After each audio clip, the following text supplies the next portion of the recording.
Magandang araw sa inyong lahat. For a long time, I chose to remain silent. I did so out of respect for the legal process. I did so because I did not want to add more noise to an already divisive issue. I did so because I believed that if I cooperated fully, submitted myself to the proper authorities, and answered every question asked of me, the truth would eventually speak for itself. But there comes a point when silence is no longer prudence. My silence has been abused and weaponized to build a narrative that is false, twisted, and unfair. So let me be clear. I will not keep quiet anymore. I will face this head on, and I will speak with facts because the truth deserves to be heard. Today, I am taking this opportunity to speak directly to the Filipino people.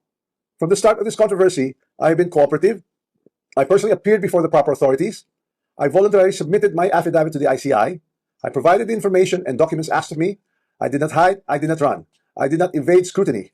I faced it head on within the proper channel because I know there is no evidence that proves I committed plunder, conspiracy to commit plunder, or any similar offense that the Ombudsman may be contemplating against me. And because I have nothing to hide, I am today authorizing the immediate public release of the affidavit I submitted, together with all supporting information so that the Filipino people can judge for themselves who has been transparent and who is simply being politically targeted. Now let us address the most absurd accusation of all, that I am supposedly the mastermind of this corruption scheme. How can I be the mastermind? I was the former Speaker of the House of Representatives, but the House of Representatives is only one part of the branch of government, the legislature. The national budget is not conceived, executed, implemented, bidded out, supervised, and completed by one congressman or even by Congress alone, and certainly not by the Speaker of the House. I want to make this simple and clear. The national budget does not depend on just one person. The budget does not begin in the House. It begins in the executive. The agencies and departments prepare their proposals. The executive consolidates them into the National Expenditure Program, and that program is then submitted to Congress. From there, the House deliberates, but the House is not one person, and it is certainly not the Speaker alone.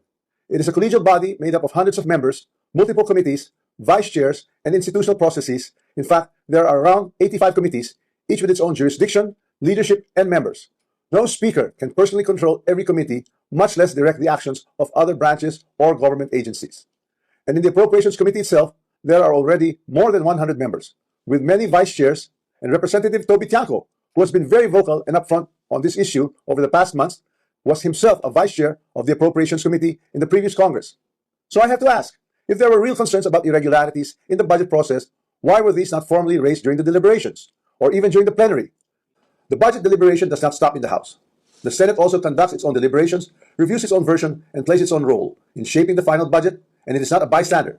It is an active constitutional participant in this process.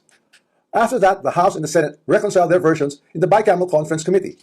Only then is the final bill transmitted to the President for approval or veto. So let us be honest